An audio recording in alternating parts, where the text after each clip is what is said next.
지난주에 우리는 하나님의 말씀 가운데 가장 큰 말씀이 무엇인가 하는 걸 들었습니다. 그게 뭐라고 했습니까? 우리의 죄를 사하여 주셨다. 내 죄를 사했노라. 믿으시면 아멘 하시기 바랍니다. 그게 가장 큰 축복이에요. 이거 이상의 축복이 없어요. 그것 때문에 우리는 하나님 앞에 나와 있는지도 모릅니다. 그러므로 당연하게 우리의 기도 제목 가운데 가장 큰 기도 제목도 뭐가 되겠습니까? 우리의 죄를 사하여 주시옵소서. 이렇게 기도해야 될 줄로 믿습니다. 여러분, 우리는 얼마나 자주 이렇게 기도합니까? 주님, 내가 잘못했습니다. 나를 용서하여 주시옵소서. 여러분은 일주일에 몇 번이나 이렇게 기도합니까? 저희 생각해 봤어요. 이거 많이 해야지 좋은 건가? 아니면 적게 해야지 좋은 건가? 많이 하면 내가 죄를 많이 지었다는 얘기인가? 꼭 그게 아니죠. 우리 자체가 죄인이기 때문에 하나님 앞에 나아가서 회개하는 기도는 당연히 해야 될 줄로 믿습니다. 그리고 우리가 인생을 살면서 내 자신과 다른 사람에 대한 비판보다 또 내 삶을 감추고 도망치려 하는 그런 모습보다 거짓되게 행하는 것보다 회개가, 그 회개의 기도가 바로 내 인생을 살리는 힘이 됨을 반드시 믿으시기 바랍니다. 그래서 오늘부터 우리가 집중적으로 다룰 내용은 내 죄를 용서해 주시옵소서가 아니에요. 지난주에 이미 우리가 말씀을 들었어요. 바로 다른 사람의 죄에 대한 내용이에요. 더 구체적으로 하면 나에게 죄를 지은 사람이 있는데 그 사람을 용서할 수 있게 해 주세요. 어렵죠, 여러분? 절대로 쉬운 기도가 아닙니다. 해 보셨을 거예요. 그러나 아마 많이는 못 해봤을 거예요. 우리는 내 죄를 용서해 달라는 기도는 그래도 가끔은 합니다. 하지만 다른 사람의 죄에 대한 기도, 특별히 나에게 해를 입힌 사람에 대해서 기도를 해? 이건 참 불가능할 정도입니다. 법적으로 처리를 하든가 아니면 원수지간으로 평생 살든가 그러고 말지, 이 기억들을 내 심중에서 완전히 클리어하게 지운다는 것, 이거 절대로 쉬운 게 아니에요. 왜? 아픈 기억은요 쉽게 사라지지 않아요. 문득 떠오릅니다. 때로는 꿈에서도 나타납니다. 내 잠재 의식 가운데 들어가 있기 때문에 오늘 이 어려운 주제를 우리가 한번 보려고 합니다. 우리가 다 이해는 못한다 할지라도.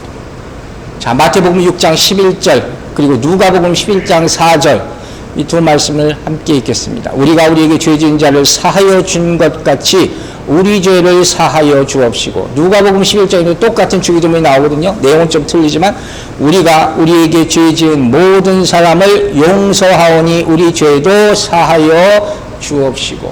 즉 forgiveness라는 용서에 대한 기도를 하는 거예요. 또 이 말씀을 한마디로 말해서 하나님, 내가 다른 사람을 용서할 수 있도록, 특별히 나에게까지 해를 끼친 사람을 용서할 수 있도록 십자가의 마음을 허락하여 주시옵소서. 결론적으로 이 얘기예요. 하나님의 마음이 아니면, 십자가의 마음이 아니면 이건 나는 못해요. 못해요. 인간은 못해요. 왜 못하는지 아세요? 왜 못할까요? 우리는 천성적으로 죄 가운데 태어났기 때문에 내 본성을 가지고는 용서라는 단어는 내 사정과 굉장히 멀어요. 하고 싶어도 못해요. 하고 싶죠. 그러나 그게 쉽게 안 되는 거예요. 아주 쉬운 예부터 들게요. 여러분, 이런 얘기 많이 들어보셨을 거예요. 어렸을 때 애들이 잘못을 해요. 잘못하면 부모가 매를 가지고 때리잖아요. 우리 때만 해도 때렸거든요. 잘못했다고 해라. 잘못했다고 말 한마디만 하면 내가 용서해 줄게 한단 말이에요. 근데 그 잘못했어요, 그 얘기를 못해요. I'm sorry 한마디 하면 내가 용서해 줄게. 부모가 오히려 애원을 해요. 근데 그걸 안 하는 애들이 있다니까 꼭 끝까지 다물고 안 하는 애들이 꼭 있어요. 엄마가 용서해 줄게, 나는 레디가 돼 있어. 그런 거 얼마나 안타까워요. 여러분, 주님께서 왜 이 기도를 가르치셨겠어요? 얼마나 우리가 하나님 앞에 내가 잘못했어요, 용서해 주세요를 안 하면 이 기도를 가르쳤겠냐. 그럼 우리는 왜 용서를 해야 하나요? 결론부터, 여러분 이건 잘 알죠. 심플하게 얘기할게요. 주님께서 우리의 죄를 용서하기 때문인 줄로 믿으시기 바랍니다. 그건 당연한 거죠. 주님께서 우리 죄를 용서했기 때문에 나도 용서해야 된다. 너무도 간단한 문제. 에베소 4장 32절. 이게 이해가 안 되면 아무것도 이해가 안 돼요. 서로 친절하게 하며 불쌍히 여기며 서로 용서하기를 하나님이 그리스도 안에서 너희를 용서하심과 같이 하라. 아멘이죠. 하나님이 우리를 용서하셨어요. 그것과 똑같이 용서하라. 아주 유명한 예를 들어서 짧게 설명할게요. 여러분, 감리교를 만든 요한 웨슬리라는 사람이 있어요. 이 친구가 하나 있었는데 또 다른 친구, 서로 다 아는 사이예요. 그 두 친구가 맨날 싸우는 거예요. 어느 날 모여서 서로 욕하면 막 싸웁니다. 아주 원수지간 같이 싸우는 거예요. 그래서 보다 못해서 웨슬리가 말을 합니다. 형제여, 왜 당신들은 모였다 하면 싸웁니까? 왜 이렇게 미워합니까? 그러고 물어보는 거예요. 웬만하면 한쪽에서 용서하세요 얘기를 합니다. 그러니까 한 친구가 막 화를 내면서 웨슬리한테 얘기하는 거예요. 내가 다른 사람은 다 용서해도 저 인간은 죽어도 용서를 못한다. 우리 맨날 이렇게 죽어도라는 말을 쉽게 써요. 죽어도 저 사람은 용서를 못하겠다는 거예요. 그러니까 웨슬리가 있다가 하루 이틀 얘기가 아니거든요. 안 되겠어요. 그래서 그날 결단을 하고 두 분 내 앞에서 내 얘기를 잘 들으세요. 자, 좋습니다. 더 이상은 내가 얘기 안 할게요. 그러나 한 가지 내가 분명히 오늘 작지하고 얘기니까 들으세요. 당신들 둘은 이제부터 절대로 죄 지으면 안 됩니다. 왜? 그러면 여러분이 죄 짓고 서로 죄 짓고 용서하는 것처럼 하나님도 여러분의 죄를 용서 안 해줘도 할 말이 없을 겁니다. 그죠? 이게 무슨 의미인지 아시겠죠? 최소한 우리가 용서받을 여지는 남겨두라는 거예요. 우리는 오늘 살고 내일 살면서 또 죄를 지을 가능성이 너무 많은 인생이에요. 그런데 내가 다른 사람의 죄를 용서하지 않으면서 내 죄는 계속 용서해 주세요 하면 앞뒤가 안 맞는 얘기란 말이에요. 말도 안 되는 요구를 하고 있는 거예요. 그럼 이제부터 생각해 볼게요. 도대체 왜 이렇게 용서가 어려울까? 고민을 많이 했어요. 정말 고민을 많이 했습니다. 그러나 너무도 솔직하게 우리가 고백할 수밖에 없는 큰 세 가지 이유를 여러분과 오늘 나누려고요. 왜 그렇게 우리는 용서하기가 어려울까? 첫째, 제 머릿속에 제일 먼저 들어온 게 뭔지 아세요? 이건 뭐 오늘 설교는 사실 여러분 우리 모두의 고백일 수 있어요. 항상 나는 내가 옳다고 생각하기 때문에. 그렇죠? I'm right, you're wrong. 우리 항상 이거부터 시작해요. 우리가 정당방위라는 말을 해요. 이 가끔 가다 TV에 나오자면 경찰이 무슨 누구를 쐈다 그러면 항상 정당방위래. 그 기준이 어디 있어요? 어디까지가 정당방위? 굉장히 애매한 말이거든요. 근데 나는 나를 보호하기 위해서 이렇게 행동했다는 거예요, 여러분. 잘 보세요. 우리는 스스로 용서하지 못하는 것을 항상 정당화하는 사람이에요. 나에게는 이유가 있어. 그 다음 얘기를 안 하더라도 나는 충분히 그럴 만한 이유가 있어서 그러는 거예요. 여러분, 저도 그동안 힘든 일을 많이 당했고 저보다 더 힘든 일을 많이 당한 분들이 있을 거예요. 그러니까 아직도 그 마음의 상처가 앙금이 정말 이번 기간에 제가 많이 생각을 하는데 다 없어졌나? 그렇지 않은 것 같아요. 근데 한 주간 생각하면서 이건 확실히 발견했어요. 내가 주 안에 있을 때와 말씀 안에 있을 때와 기도 가운데 있을 때와 평상시는 또 다르다는 거예요. 참 인간이 간사하죠. 그죠? 달라요. 생각하는 게. 가장 큰 문제가 뭔가 생각해 봤어요. 그건 바로 다름 아닌 나는 옳다로부터 시작한다는 거예요. 결국 나는 옳기 때문에로 다시 또 돌아온다는 거예요. 근데 여러분, 우리가 이걸 알아야 돼요. 나는 잘못이 없어. 그러면 용서라는 단어에 단 한 발자국도 나아가지 못해요. 우리는 평생 거기에 머무를 수밖에 없다는 거예요. 자, 웨슬리의 친구들의 얘기를 다시 한번 생각해 보세요. 지금 이 친구의 가장 큰 문제가 뭔지 아세요? 그들이 서로 미워하는 것, 서로 분노하고 화내는 것, 진짜 문제가 있어요. 그게 뭐냐? 정죄하는 거예요. 저건 나쁜 놈, 저게 죄인이야. condemnation이라는 거예요. 네가 죄인이야. 이게 나도 모르게 나타나는 거예요. 우리는 너무 자주 나도 모르는 사이에 남을 정죄해요. 이게 우리의 가장 큰 죄예요. 그러면 어떤 사람이 이렇게 기도한대요. 날마다 기도한대요. 아무개의 죄를 용서하여 주시옵소서. 여러분 어떻게 생각하세요? 자기는 죄가 없습니까? 물론 기도할 수도 있어요. 저도 고민해 봤어요. 이게 맞는 기도인가? 맞는 기도, 틀린 기도가 어디 있겠어요? 하지만 스테반도 기도했잖아요. 예수님도 기도했잖아요. 저 사람이 죄를 용서해 주시옵소서. 그 사람들은 저 사람 때문에 죽었지. 그죠? 여러분 기도를 잘못하면 기도가 아니라 그건 고발이 되는 거예요. 하나님한테. 우리가 여러분 솔직하게 생각해 보세요. 하나님의 뜻에 맡기면 되게 제일 무서운 소리, 목사들이 제일 많이 하는 얘기 중에 하나죠. 하나님의 뜻에 저 나쁜 죄를 지은 사람을 맡깁니다. 하나님 알아서 해주세요. 그건 뭐예요? 어떻게 좀 한 대라도 때려주세요. 그 마음이 있어요? 없어요? 요만큼이라도 있어요. 그걸 우리는 조심해야 돼요. 우리가 오늘 본 로마서 8장 1절 되어 있어요. 유명한 글이죠. 함께 읽겠습니다. 시작. 그러므로 이제 그리스도 예수 안에 있는 자에게는 결코 뭐가 없어요? 정죄함이 없다 그랬어요. 믿으시면 아멘 하시기 바랍니다. 이 말씀만 알아도 구원받는다 그랬어요. 정말 중요한 구절이죠. 이건 각자의 문제예요. 내가 대신 저 사람의 죄를 사해 줄 수도 없어요. 권리도 없어요. 그런 짓은 절대 해서는 안 되는 거예요. 여러분 보세요. 예수님이 어떻게 죽으셨어요? 십자가에 못 박혀 죽으셨어요.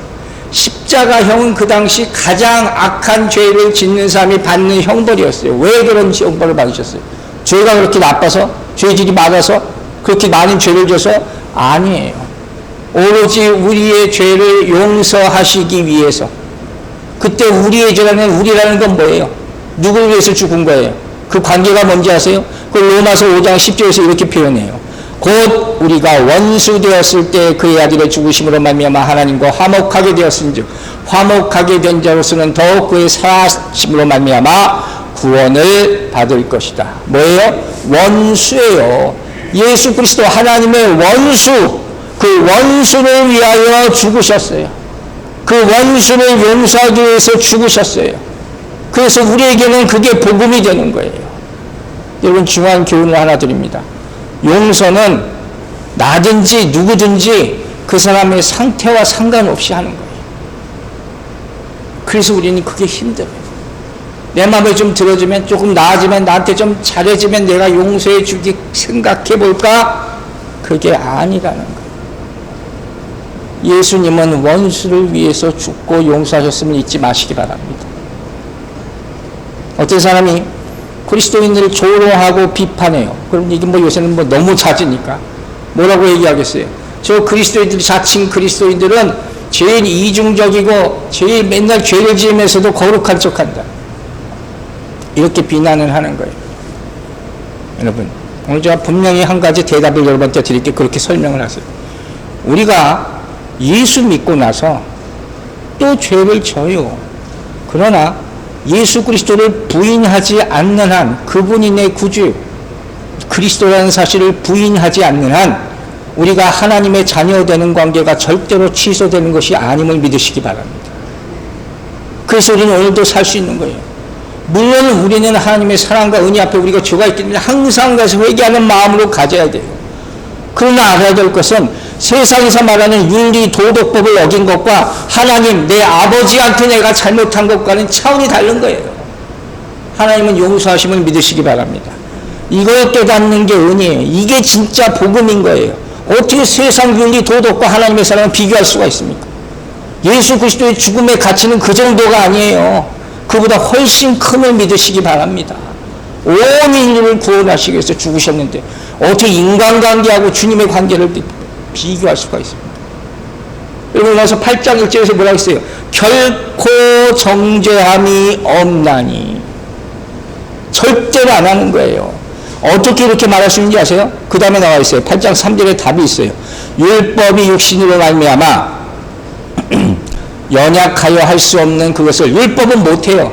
율법은 뭐예요? 죄를 알게 하지만 은혜로 가는 길은 없다 그랬어요. 그게 율법의 한계예요. 그러나 뭐 어떻게 해요? 하나님은 하시나니. 이는 믿지 읽었어요. 하나님은 하시나니 그 죄로 말미암아 자기 아들을 죄 있는 육신의 모양으로 보내어 육신의 죄를 정하사. 하나님만 하실 수 있음을 믿으시기 바랍니다. There is no condemnation. 하나님은 하실 수 있다. 근데 그걸 내가 왜 해? 이게 우리의 문제. 내가 습관적으로 하려고 그래요. 누가복음 6장 37절에 중요한 이야기 나와 있어요. 비판하지 말라. 그리하면 너희가 비판을 받지 않을 것이요. 정죄하지 말라. 그리하면 너희가 정죄받지 아니할 것이요. 용서하라. 그리하면 너희가 용서를 받을 것이요. 믿으시면 아멘 하시기 바랍니다. 이번 주 암송 구절입니다. 내가 남을 정죄하면요, 여러분, 나도 정죄받게 됩니다. 내가 아무리 정당해도 마귀 사탄이 가만히 놔두지 않기 때문이에요. 이게 사단이 노리는 거예요. 용서의 은혜에서 멀어지게 만들게 하는 사단의 방법이 바로 정죄예요. 그걸 알고 우리는 있어야 된단 말이에요. 우리가 sinful nature 그런 말 쓰잖아요. 죄된 몸이에요. 죄책감이라는 게 있어요. 항상 나는 죄인이다. 그게 사실 좋은 게 아니에요. 이게 많은 얘기하는 게 좋은 게 아니에요. 죄에 대해서. 죄책감에는 양날의 날개가 두 가지 날개가 있다는 거예요. 하나는 뭐예요? 내가 죄인이라는 것을 딱 깨닫게 되면 어떻게 성령이 깨우쳐주면 그 능력이 엄청나게 커져서 회개하게 됩니다. 믿으시면 아멘 하시기 바랍니다. 이게 우리에게 역사로 나타나는 거예요. 또 하나는 나쁜 건 뭔지 아세요? 그 죄책감이 나를 계속 찔러내는 거예요. 그게 아주 나쁜 거예요. 죄는 달라붙어요. 죄는 사단 마귀로부터 오는 것을 여러분 꼭 아셔야 됩니다. 그게 정죄라는 거예요. 그게 은혜를 가리고 은혜를 내가 미래를 바라보지 못하게 만들고 내가 정말로 하나님께 나가야 되는데 그걸 하지 못하게 가로막는 것이 바로 내 죄라는 문제란 말이에요. 여러분 이런 경험을 혹시라도 했다면 바로 예수 이름으로 물리치게 되길 주의 이름으로 축원합니다. 그런데 하나님은 어떻게 했다고요? 시편 보세요. 103편 10절과 12절. 우리의 죄를 따라 우리를 처벌하지는 아니하시며 하나님도 안 하신대요. 우리의 죄악을 따라 우리에게 그대로 갚지는 아니하셨으니 안 갚으신대요. 그 다음 12절 보세요. 동이 서에서 먼 것 같이 우리의 죄가를 우리에게서 멀리 옮기셨으며 우린 자꾸 가져오려고 그래요. 내가 그러고 싶은 건 아니죠. 자꾸 그걸 가져와요. 여러분 정죄는 거짓말이에요. 사단의 역사예요. 죄나 거짓된 것으로 내 자신이나 다른 사람을 절대로 규정하지 마시기 바랍니다. 그게 얼마나 힘든 일이 나타나는 건지 몰라요. 로마서 7장 20절 보세요. 만일 내가 원하지 아니하는 그것을 하면 이를 행하는 자는 내가 아니요 내 속에 거하는 죄니라. 바울 사도가 고백하잖아요. 바울이 얼마나 고민했으면. 우린 다 그래요. 아이고 당해보지 못하고 그런 말 하지 마세요. 다 달라요. 바울도 이 얘기를 하는 거예요. 내가 원하지 않는데 자꾸 내 속에서 이걸 공격하는 게 정죄와 나를 신음하는 거예요. 그 모습이. 율법은 자꾸 잘못했다고 나를 힘들게 만들어요. 그러면 아세요. 죄책감을 들게 만드는 건 하나님이 아니에요. 누구예요? 마귀 사단임을 깨달으시기 바랍니다. 마귀 사단이에요. 마귀의 거짓말에 귀 기울이지 마시기 바랍니다. 여러분 죄에 초점을 맞추지 말고 위에 계신 하나님께 초점을 맞추시기 바랍니다. 그 순간부터 은혜가 보이기 시작하게 될 줄로 믿습니다. 이게 변화되는 과정이에요. 자, 다시 돌아와서 우리는 나는 죄가 없기 때문에 당신이 잘못한 거야 얘기하는 거예요. 수도 없이 얘기해요. 그러면 예수님은 어떻게 하세요? 나는 잘못 없으니까 하는데 예수님은 고린도후서 5장 21절 봅니다. 하나님이 죄를 알지도 못하신 이를 우리를 대신하여 죄로 삼으신 것은 우리로 하여금 그 안에서 하나님의 의가 되게 하려 하심이라. 정말 중요한 구절이에요. 오늘 이번에 암송 구절 이걸 할 거다 바꾼 거예요. 뭐라고 되어 있어요? 죄를 알지 못하신 예수님은 죄가 없어요. 그분은 죄가 없다고요. 그러나 그럼 왜 죽었어요? 그 정당함을 포기하신 거예요. 왜? 우리를 의롭게 만들기 위해서 오직 이유 때문에. 여러분 중요한 교훈이 또 하나가 있어요. 우리가 누군가의 죄를 사해주기 위해서는 희생이 필요해요. 내가 희생해야 돼요. 아무리 생각해도 나는 잘못한 게 없어요. 그게 제일 위험한 생각이에요. 그게 사단이 가장 이용할 수 있는 거예요. 모든 판단은 누가 하세요? 주님만 하세요. 오로지 주님만 하시는 거예요. 여러분이 혹시 엄청난 힘이 생겼어요. 능력이 생겼어요. 그러고 나서 이제 이 정도 됐으니까 내가 저 사람을 버려야지 벼르고 있었어요. 근데 딱 그 사람을 만났어. 그러니까 갑자기 하나님께서 그걸 못하게 하세요. 그게 용서예요. 그게 십자가예요. 여러분 예수님을 로마 병정들이 잡으러 옵니다. 베드로가 칼로 칩니다. 그 예수님 뭐라 그랬어요? 하늘에 있는 수많은 천사들을 다 부를 수 있다고 그랬어요. 그러나 하지 않고 십자가를 지셨어요. 왜? 그 사람도 용서해야 될 영혼이기 때문에. 우리가 끝까지 나는 정당하다 생각하면 용서는 힘든 겁니다. 두 번째 용서가 힘든 이유. 용서를 보상, 컴펜세이션으로 생각하면 이건 어려워집니다. 완전한 용서는 죽었다 깨어나도 못합니다. 여러분 오늘 본문 내용을 보면 굉장히 좀 애매해요. 하나님 내가 이 사람을 이만큼 용서했으니까 나도 용서해 주십시오. 꼭 이런 것 같잖아요. 문자 그대로 분명히 그 얘기라면 이게 쉽지 않은 거예요. 그러면 내가 이만큼 용서하면 그만큼 용서받는 보상 원리예요. 여러분 용서는 계산하는 게 아니에요. 우리는 항상 그 마인드가 우리 안에 있어요. 나도 모르게. 보세요. 마태복음 18장 21절. 그때 베드로가 나와서 이르되 주여 형제가 내게 죄를 범하면 몇 번이나 용서해 주리까? 7번까지 하오리까? 베드로는 이미 생각하는 거예요. 저 사람 내가 몇 번 용서해 주실까? 벌써 자기는 마음이 생각하고 한 6번은 이미 한 것 같아요. 그러니까 한 번 더 할까요 말까 물어보고 있잖아요. 용서는 무슨 수학 공식처럼 만들어서 하는 게 아니란 말이에요. 우리는 항상 그래요. 다른 사람이 나한테 상처 준 건 다 계산해서 차곡차곡 생각하고 있어요. 절대로 못 잊어먹어요. 내가 다른 사람한테 상처 준 건 아무것도 없어요. 내가 언제, 여러분이 나나 똑같아요. 우리 언제까지 용서해야 돼요? 그 한계가 얼마냐는 거예요. 주님이 말씀하셨어요. 마태복음 18장 22절. 예수께서 이르시되 내가 이르노니 7번뿐 아니라 7번을 70번까지라도 할지니라. 어떤 사람도 계산해서 490번 하면 되니. 그 얘기가 아니지. 용서는 끝이 없는 거예요. 여러분, 누군가가 나에게 잘못할 때마다 내가 저거 갚는다 하고 계속 쌓아놓으면 이게 절대로 없어지지 않습니다. 그 대신 하나씩 빼세요. 그때 하나님의 은혜가 임하게 될 줄로 믿습니다. 그래서 우리는 이 계산을 잘 해야 돼요. 보상 원리가 아니겠어요. 마태복음 6장 14, 15절 봅니다. 너희가 사람의 잘못을 용서하면 너희 하늘 아버지께서도 너희 잘못을 용서하시려니와 너희가 사람의 잘못을 용서하지 아니하면 너희 아버지께서도 너희의 잘못을 용서하지 아니하시리라. 이런 말씀 좀 성경 없었으면 좋겠어요. 여러분 잘 생각하고 더하기 빼기를 하세요. 분명히 성경이 얘기합니다. 내가 용서해야 된다. 하나님께 용서받고 싶으면 내 죄가 얼마나 큰지 아는 사람은 이걸 할 수 있어요. 싫어도 해야 되는 거예요. 용서는 명령이에요. 여러분 명령. 여러분의 선택이지만 하나님이 먼저 명령하신 거예요. 우리가 사무엘 상하를 보고 있잖아요. 저는 감동을 많이 받아요. 다윗이 사울을 죽을 기회가 몇 번이나 있었는데 죽이지 않아요. 이 사람 어떻게 이런 성품을 가질 수가 있을까? 여러분 아세요? 최악의 순간에 우리의 최고의 모습이 나타날 수 있음을 꼭 기억하시기 바랍니다. 하나님은 그때를 기다리고 계시는지 몰라요. 정말 힘든 상황에 있을 때 내가 인내하고 용서할 때 하나님이 여러분을 축복해 주실 줄로 믿습니다. 이게 성경의 원리예요.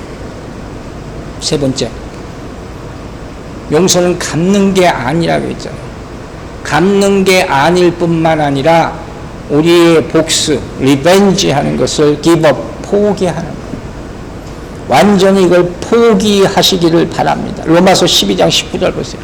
내 사랑하는 자들아 너희가 친히 원수를 갚지 말고 하나님의 진노하심에 맡기라 기록하였으되 원수 갚는 것이 누구에 있어요? 내게 있으니 내가 갚으리라고 주께서 말씀하시니라. 아멘. 주님 말씀하셨어요. 이거 내가 할 거야. 내가 할 거야. 여러분 구별할 게 있어요. 범죄를 저지른 사람에 대해서 법적으로 고발하는 것은 고발하는 거예요. 그건 당연한 거예요. 그러나 그것과 용서는 다른 거예요. 내 몫은 어떻게 하는 거예요? 하나님께 맡기는 거예요. 여기까지만 우리는 하는 거예요. 옛날에 한국 영화 중에 복수는 나의 것이라는 제목의 타이틀의 영화가 있어요. 유명한 영화. 히트 쳤던 영화. 복수는 나의 것이래요. 근데 성경은 뭐라고 해요? 잠언 4장에 너의 마음을 지키라. 너의 마음을 지키라. 여러분의 마음을 성령님께서 지켜주시기를 주의 이름으로 축원합니다. 한 가지 우리가 이 말씀을 보면서 실수하는 게 있어요. 우리가 뭔가 보상을 위해서 잘못 생각할 때 정말 많은 사람이 이런 실수를 해요. 그게 뭐냐? 그냥 두어. 시간이 지나면 해결되겠지. 저도 그런 생각을 많이 했었어요. 시간이 어느 정도 해결해 주는 것 같아 보이기도 해요. 그러나 그 상처를 완전히 치유하지는 못해요. 여러분 상처는 빨리 치료할수록 회복이 빠른 겁니다. 그죠? 그게 쉽지 않은 것이. 왜? 그냥 두면 덧나요. 치유받지 않아서 그게 뭐가 돼요? 다 쓴뿌리가 되는 거예요. 쓴뿌리는 5살 이하에부터 생기는 거예요. 대부분이 다 그때. 성장하지 않을 때부터 생긴단 말이에요. 에베소 4장 31절 보세요. 너희는 모든 악독과 노함과 분냄과 떠드는 것과 비방하는 것을 모든 악의와 함께 어떻게 하랬어요? 버리고. 이거 나쁜 놈들한테 하는 얘기인 줄 알았어요. 항상 난 그렇게 봤어요. 근데 너희는 나한테 하는 얘기야. 버리라. 내 안에 다 이런 게 있어요. 버립니다. 그럼 악한 감정, 해로운 감정, 좋지 않은 감정 이거 다 쏟아내시기를 주의 이름으로 축원합니다. 이걸 내보내라는 거예요. 내가 용서한 것 같은데 또 누굴 만나면 그 생각이 나. 그럼 아직 용서 못한 거예요. 안 된 거예요. 아직도 안 된 거예요. 아직도 내 마음에 남아있는 거예요. 여러분 그거 아세요? 용서를 이런 식으로 보상같이 생각하면 언젠가 한 번은 상대방을 내가 칩니다. 분명히 그렇게 됩니다. 여러분. 내 마음에 남아있기 때문에 언젠가 한 번은 내가 갚아야지. 그게 인간이에요. 이게 힘든 거예요. 여러분과 어떻게 할 거예요? 저 어떻게 할 거예요? 내 마음도 안 되고 상대방은 멀쩡한 거고. 옛날에 제가 어떤 광경을 본 적이 있는데 그걸 성령님께서 다시 기억나게 해주셨어요. 집회였던 걸로 생각해요. 근데 거기서 젊은 부인이 기도를 하는데 정말 간절하게 기도를 해요. 막 울부짖으면서 간절하게 기도를 하는데 유종도 옆에 앉아 있었어요. 그러다가 이분이 막 자기 가슴을 막 치는 거예요. 여러분 그거 본 적 있어요? 여러분 그렇게 기도해 본 적 있어요? 자기 가슴 막 쥐어뜯더니 막 치면서 기도를 하는 거예요. 그러니까 보는 사람은 어떻게 했어요? 저 사람 무슨 처음에 이러려나 하다가 무슨 정말 답답하고 괴로운 일이 있나 보다. 그렇게 생각할 수밖에 없잖아요. 얼마나 힘들면 자기 가슴을 이렇게 막 쥐어줘 하면서 기도를 할까? 얼마나 답답하면. 여러분 그렇게 기도해 봤어요? 왜 그럴까요? 이거 좀 다 나갔으면, 이 무거운 돌덩이 좀 나갔으면 좋겠어요. 그러면 그렇게 기도하는 거예요. 근데 그게 나가져요? 안 나가져요? 잘 안 나가죠.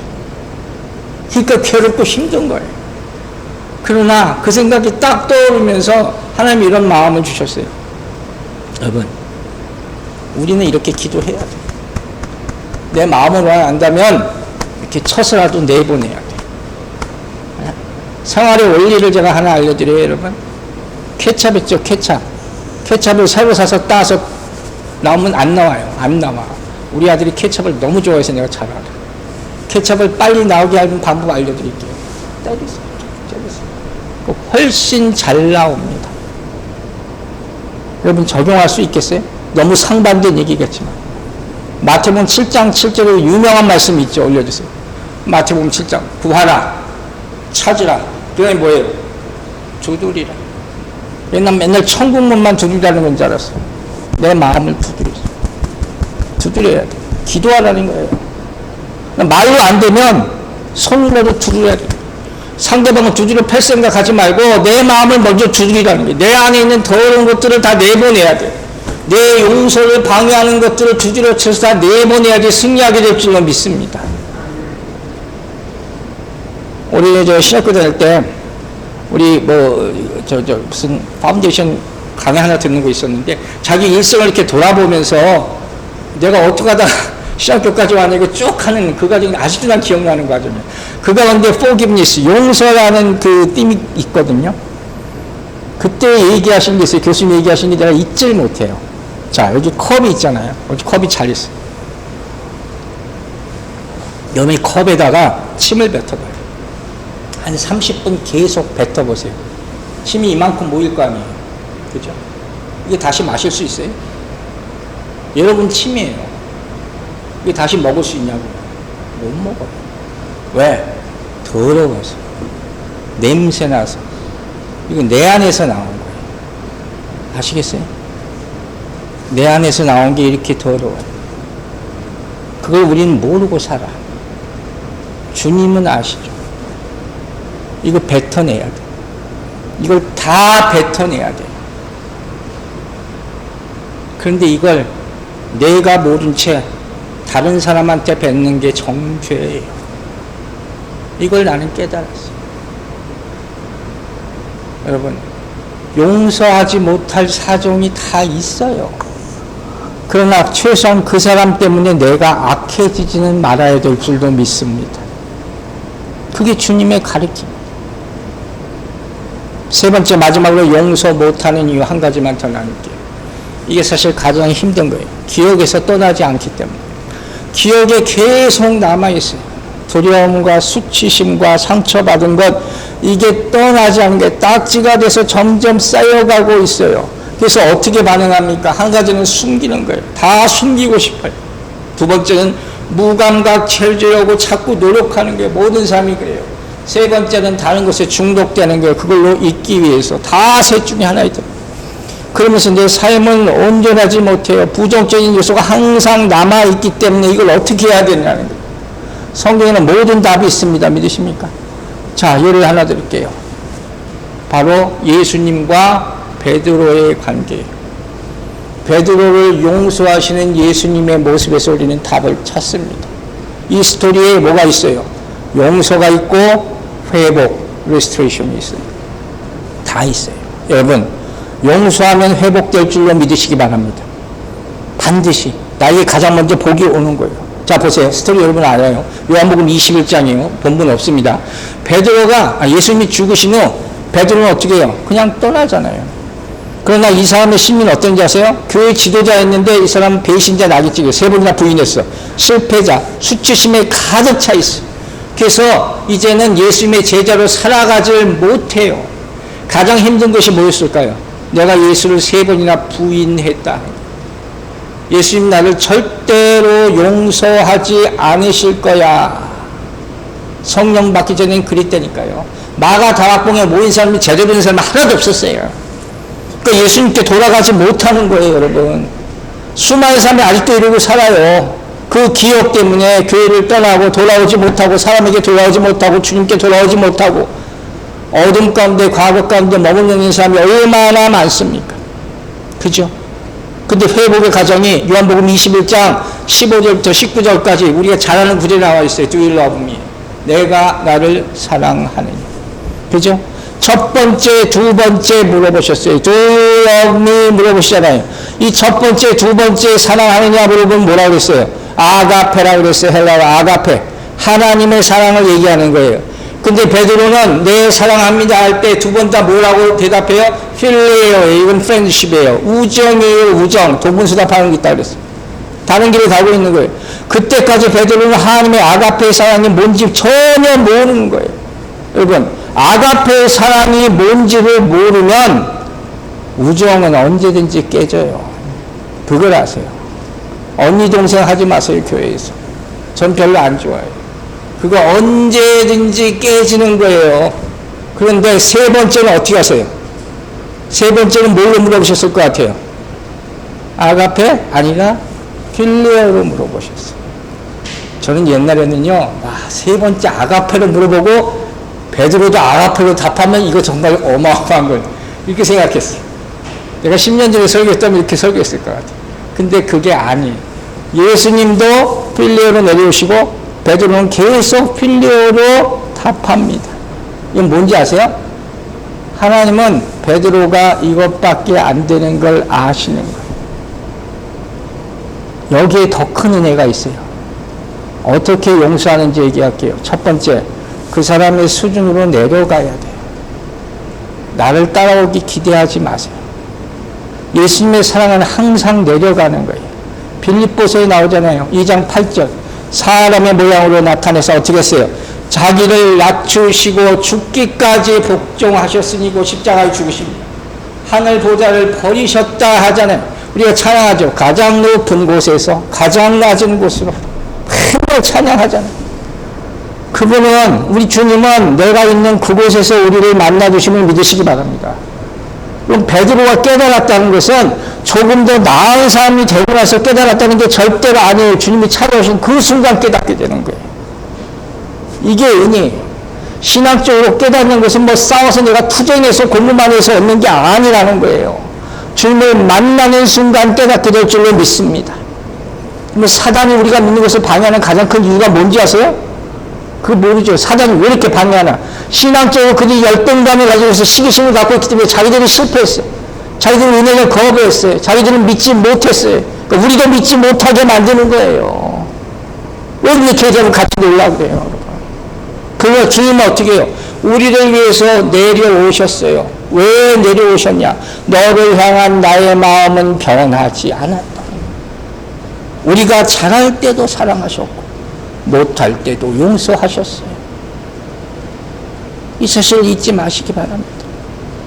하나님은 사랑하셨어요.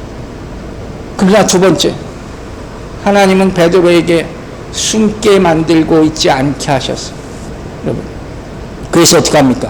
진리의 말씀을 주시는 거예요. 진리의 말씀을 먹으라고 요구하시는 거예요. 숨어 있으면 피하면 안 돼요. 그게 다 아니에요. 말씀을 받아야 돼요. 지금 진리의 말씀을 받고 내가 거기에 대해서 내 영혼이 대답을 해야 되는 거예요. 비밀은 내가 감추는 것은 내 영혼을 자꾸 좀먹게 만드는 거예요. 그러나 진리는 내 영혼을 치료하는 줄로 믿으시기 바랍니다.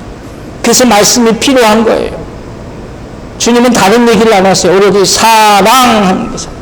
만약에 다시 나타나셔서 주님이 다른 얘기를 했으면 베드로는 절대로 돌이키지 못했을 거예요. 그러나 오로지 사랑이라는 단어만 얘기하시는 거예요. 그 사랑이라고 다시 귀를 기울이기 시작하는 거예요. 질문을 하세요. 근데 그 질문하는 가운데 절대로 정죄하지 않으세요. 오로지 사랑하느냐, 사랑하느냐, 사랑하느냐. 우리의 근심은 뭐예요? 저분은 나에 대해서 다 아시니까 분명히 나를 혼내지 않을까, 이것 가지고 먼저 고민합니다. 그러나 예수님은 뭐예요? 밥 먹자는 것밖에 아니에요. 맨날 밥 먹자는 것. 그게 사랑입니다. 여러분 아세요? 예수님은 우리의 마음을 더 알아내려고 막 애쓰는 분이 아니에요. 왜? 이미 다 아시기 때문에. 이미 다 아세요. 세 번의 질문, Do you love me? 다 생각해 보세요. 한 번도 과거에 대해서 묻지 않으셨어요. 단 한 번도 묻지 않으셨어요. 베드로는 처음에 뜨끔했을 거예요. 내가 나를 사랑하느냐?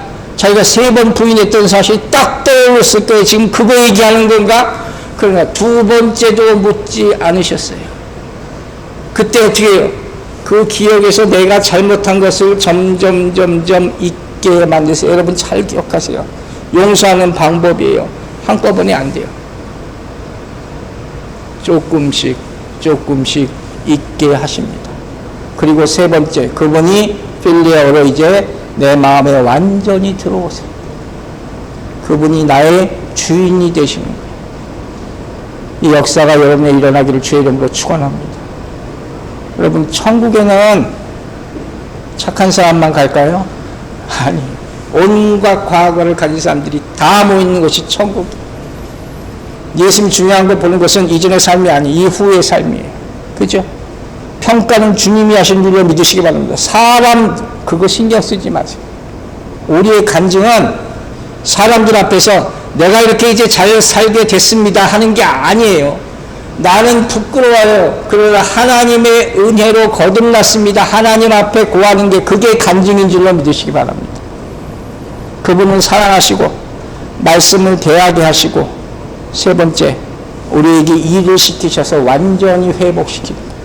이게 회복의 마지막 단계예요. 내 양을 먹이라. Feed my sheep. 내가 용서해 줄게. 이것으로 끝나지 않아요. 여러분, 아주 중요한 의미가 담겨져 있어요. 우리가 함께 일할 수 있을 때까지 우리는 용서해야 돼요. 생각해 보세요. 그게 안 되면 절대로 같이 일을 못 해요. 이게 서로 용서하고 서로 용서받았다는 증거가 되는 거예요. 주님이 저한테 이 마음을 주셨어요. 정말 용서하는 마음을 가져야지 목자다. 저는 또 회개합니다. 여러분, 주님이 시키시는 일을 거부하지 않게 되기를 바랍니다. 위축되지 말고 감추지 말고 도망치지도 마시기 바랍니다. 명심하실 것은 여러분의 일보다 하나님의 일이 더 중요함을 잊지 마시기 바랍니다. 하나님의 은혜 받은 것을 증거하시고 고백하시기 바랍니다. 거기서부터 용서가 시작되는 거예요. 오늘 말씀 마칩니다. 내 양을 먹이라 주님께서 베드로에게 말씀하셨어요. 기독교 신앙은 영접 기도하는 것으로 끝나는 게 아니에요. 영접 기도한다고 그 순간 다른 사람이 되는 것도 아니에요. 그러면 어떻게 해요? 죄와 용서의 문제를 해결하고 주님의 일을 하기 시작해야 됩니다. 하나님은 우리를 바꾸어 주실 줄로 믿으시기 바랍니다. 정죄는 죄가 하는 거예요. 용서는 성령님이 하시는 거예요. 이 용서가 우리 소망이 되기를 바랍니다. 용서 받았으니 용서하게 되는 우리 모두가 되기를 주의 이름으로 축원합니다. 기도하겠습니다. 아버지 하나님, 성령이 우리를 도와주시옵소서. 우리의 악함을 보게 하여 주시고 우리에게 죄지은 자를 사해해 주는 그런 특권과 사랑을 누리게 하여 주시옵소서. 베드로를 다시 쓰시는 주님의 그 뜻과 은혜와 사랑을 깨닫고 주님의 말씀을 받을 때 피하지 말게 하여 주시고 또 다른 길로 도망치지 말게 하여 주시고 받아 먹고 주의 일을 감당함으로써 온전한 용서의 길을 다 시작할 수 있는 우리들이 되게 하여 주시옵소서. 감사드리며 예수 그리스도의 이름으로 기도했습니다. 아멘.